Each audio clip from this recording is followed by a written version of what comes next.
Some people never get tattoos. And on the surface, that sounds like a simple personal choice. Maybe they do not like needles.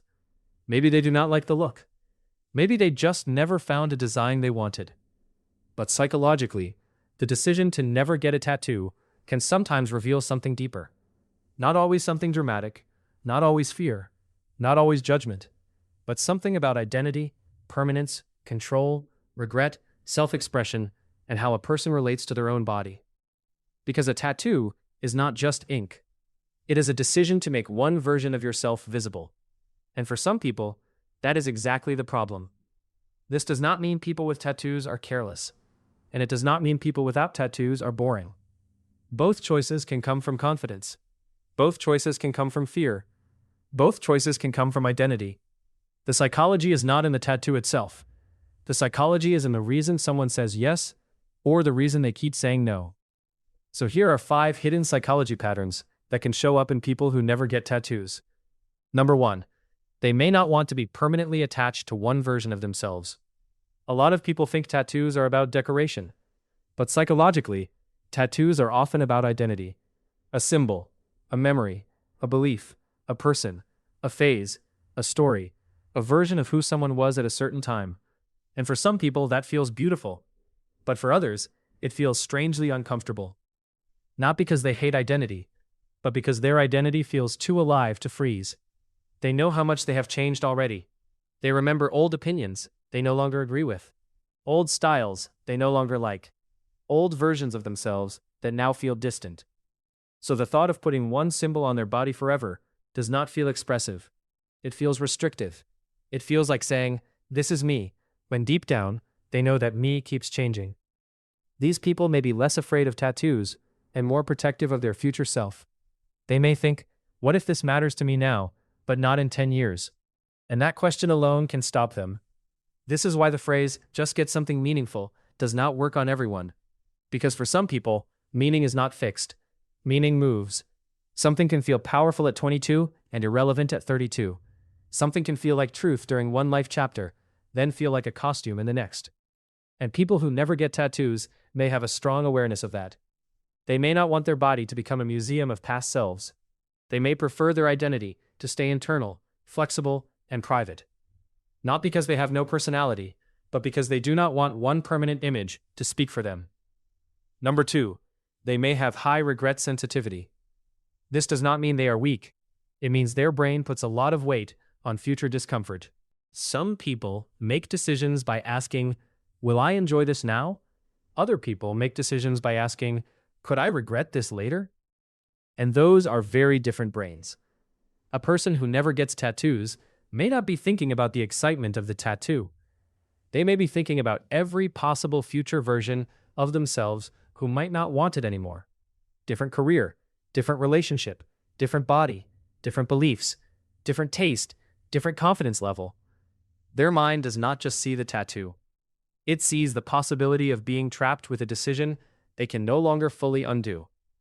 Even if tattoo removal exists, the psychological feeling remains. The original choice still happened. The permanence still mattered.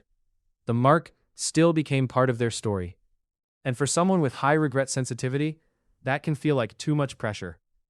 This is also why these people can sometimes take ages to make other choices. They might overthink clothes, overthink messages, overthink purchases, overthink what to post online, not because every decision is huge, but because their brain keeps asking, "Will future me hate this?" That question can be useful. It stops impulsive choices. It protects them from social pressure. But it can also trap them in permanent preparation mode. Because when you are trying to avoid all possible regret, even a personal choice can start to feel like a contract. And a tattoo is one of the clearest contracts you can make with your body. Number 3, they may separate identity from display. This one is easy to misunderstand. Some people express themselves outwardly. Their clothes, tattoos, hair, jewelry, posts, and style all become part of how they communicate who they are. But other people experience identity more privately. They may feel deeply, believe strongly, remember intensely, love certain ideas, people, places, and moments. But they do not feel the need to turn those things into visible symbols. To them, keeping something internal can actually make it feel more personal. They might think, I know what this means to me. I do not need to show it. That does not make them less expressive. It just means their expression is not always visual.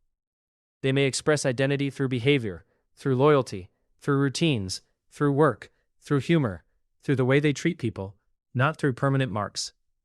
This is where people can judge each other unfairly.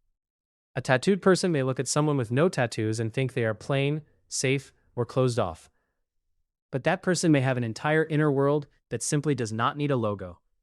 And a person without tattoos may look at tattooed people and assume they are attention-seeking. But many tattoos are not for attention at all. They are memory, grief, identity, survival, transformation, or beauty. The real psychological difference is not depth versus shallowness. It is display versus privacy. Some people want their story visible. Some people want their story protected. Neither one is automatically more authentic. Number 4. They may have a strong need for control over their body. For some people, the body is a canvas. For others, the body is a boundary. And that difference matters. A person who never gets tattoos may not simply dislike ink. They may dislike the feeling of altering their body in a way they cannot easily reverse. Their body may feel like the one place where they need stability, a private space, a controlled space, a space that should not be marked, changed, judged, or permanently edited unless absolutely necessary. This can come from personality. It can come from upbringing. It can come from anxiety. It can come from body image. It can come from past experiences where they did not feel fully in control. But the pattern is the same. They do not want their body to become something they have to explain. They do not want people asking what it means. They do not want strangers noticing it.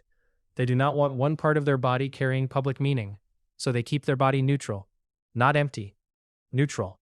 And for these people, the pressure to get a tattoo can feel strangely invasive. When someone says, just get one, they may hear something deeper. They may hear, change your body so other people can see your personality. And that can feel wrong, because to them, their body does not need to prove anything. This is especially true for people who already feel watched, judged, or misunderstood. A tattoo might not feel like freedom. It might feel like another thing people can comment on, another thing to explain, another thing to defend, another thing that makes the body less private. So refusing tattoos can become a quiet way of keeping ownership, a way of saying, my body does not need to be available for interpretation. Number 5. They may resist social pressure more than they resist tattoos. This is one of the most interesting parts. Some people do not avoid tattoos because they hate tattoos. They avoid them because they hate feeling influenced. If tattoos are common in their friend group, workplace, music scene, gym, relationship, or culture, the pressure can actually make them want one less. Not because they're trying to be different, but because they do not want to make a permanent choice while surrounded by temporary influence. They may ask themselves, do I actually want this, or do I just want to belong? And if they cannot answer clearly, they do nothing. That restraint can look boring from the outside, but psychologically, it can be a form of independence. They would rather miss out on a trend than carry a decision that was never fully theirs. This is why the same person might admire tattoos on other people, but still never get one themselves. They may like the meaning, but when the decision moves from someone else's body to their own body, something changes. The question becomes personal. Not, is this cool, but is this mine? And for people with a strong resistance to social pressure, that distinction is everything. They do not want a tattoo just because it looks good on others. They do not want one because everyone in their circle has one. They do not want one because it would make them seem more interesting, edgy, spiritual, artistic, or attractive. If they ever did get one, it would have to feel completely self-owned. And if it does not, they would rather stay blank. But here is the twist. Sometimes refusing tattoos is not confidence. Sometimes it is fear disguised as preference. A person might say, I just don't want one. And that may be true. But underneath there may also be fear of judgment, fear of regret, fear of pain, fear of being seen, fear of making the wrong choice, fear of becoming someone people can read too quickly. That does not make the choice wrong. It just means the reason matters. Because there is a difference between I do not want this and I am scared to want this. One is clarity, the other is avoidance. And psychologically, those can look identical from the outside. So if someone never gets tattoos, it does not automatically mean they are plain, fearful, controlled, or judgmental. It may mean they value flexibility. It may mean they are highly sensitive to regret. It may mean their identity is private. It may mean their body feels like a boundary. It may mean they refuse to let social pressure make permanent decisions for them. Or it may simply mean they don't like tattoos. Because sometimes the simplest answer is still true. But the deeper pattern is this. A tattoo asks a person to make something internal, visible, permanent, and public. And not everyone wants their identity to work that way. The most important question is not, why do they have no tattoos? The better question is, what would a tattoo represent to them? For one person, it represents freedom. For another, memory. For another, beauty. For another, rebellion. For another, pressure. For another, permanence they did not ask for. And that is why the same tattoo can mean completely different things depending on the person. Ink is physical, but the meaning is psychological. So the next time you meet someone with no tattoos, do not assume they have no story. They may simply carry their story differently. And the next time you meet someone covered in tattoos, do not assume they are trying to prove something. They may have turned their body into a language that helped them survive, remember, or become themselves. The psychology is not about who is better. It is about how different people handle identity. Some people display it. Some people protect it. Some people change it. And some people refuse to make it permanent. Because sometimes the blank space is not empty. Sometimes it is a boundary.